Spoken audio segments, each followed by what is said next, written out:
तितर सोने आ रहे भैंस जदी डबल आवाज है तो फेल हो गया है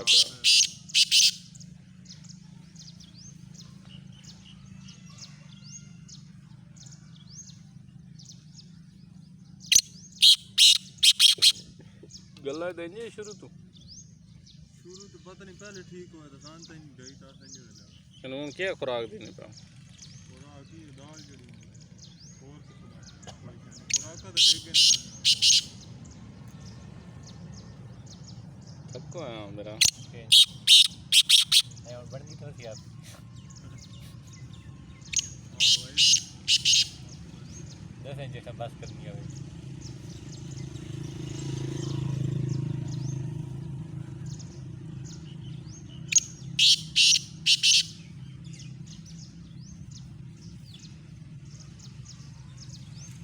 पेट्रोल को बचदा उसी तां ही कहने कांड होती है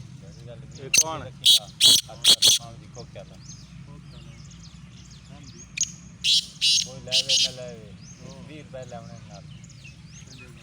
ये जो आइटम होंगे ना 5 जड़े पे रहता है दी बड़ा कमाल है जो सामने गंदी बैठा रखी ये बड़ी फाल पट्टी करा एसी पेट्रोल रख हां पेट्रोल भी तो कोट ना 50 पक्का नाल लेना 20 रुपए तो चले ये 50 लेना बैंक नहीं 50 तो नहीं लेंदो आराम भी बड़ा लीटर ना हां नहीं 50 तो नहीं दिन तक कौन है पता नहीं 200 लीटर है तो मैंने 250 देता मैं कमल लेने अभी दुकान तो लगा 250 रुपए लीटर मैं कबार ही नहीं पड़ा जितने जितने 250 दे देख ले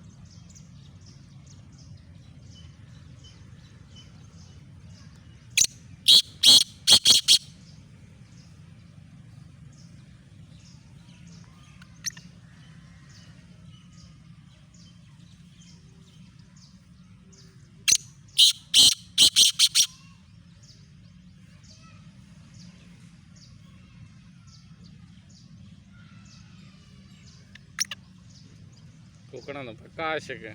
हां साडा भी जेड़ा है नहीं सीधा टुकड़ों तो बड़ा है तेरे वाला ना